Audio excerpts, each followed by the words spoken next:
moment. This is a quick little video about what your kids learned in Sunday school the previous week and some tips on how you can reinforce what they've been learning. So this last Sunday, Miss Debbie was their teacher, and they continued in their conversation about David and Goliath from 1 Samuel chapter 17. This time though, instead of focusing on how David was preparing for battle or what the battle actually looked like, the focus was a little more on what happened after the battle. And one of the favorite things for me when I was reading through Miss Debbie's notes was she said that courage is contagious. Now, I've got a short video clip of my son that I wanted to show you to kind of explain what that means. So here's Jevin learning to jump off of a bridge. Oh, you can! Jump! Now you're Woo! now Well done. do it again! So what you didn't get to see in that video was the 5-mile hike leading up to the jump and about a week of time of me kind of hyping the kids up on doing that jump. And I would tell them we're going to get to this lake and there's this bridge and you can jump off into the water. And then when we finally got there and they stood on the bridge and they looked down and they said, I don't know, Dad, this is pretty high. I don't know if I could do that.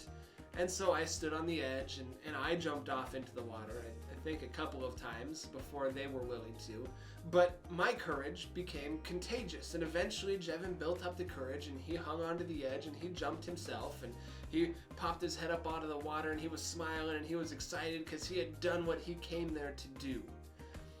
Now, the battle with David and Goliath was really similar. We look in 1 Samuel chapter 17 and it says, after the battle had taken place, then the men of Israel and Judah surged forward with a shout and pursued the Philistines. These same guys that were huddled in their tents, scared for their lives only a few minutes before, were now going out and battling the enemy because David's courage had become contagious.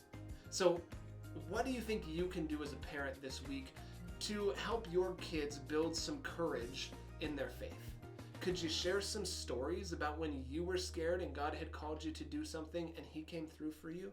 Maybe you could even invite your kids along on a witnessing encounter, or maybe you could just show them some things that God is calling you to do that are taking some courage, and remind them throughout this week that whatever God calls them to do, whether it's today or later this week or when they become adults, as long as we have courage and we are doing what God has called us to do, he is going to come through and he is going to provide for us. So remember, parents, your courage is contagious. Let it wear off on your kids. Let them see what God is doing, that they may become courageous Christians as well. Have a great week. Can't wait to see your kids next Sunday. And we believe that God's doing great things in their lives. Love you.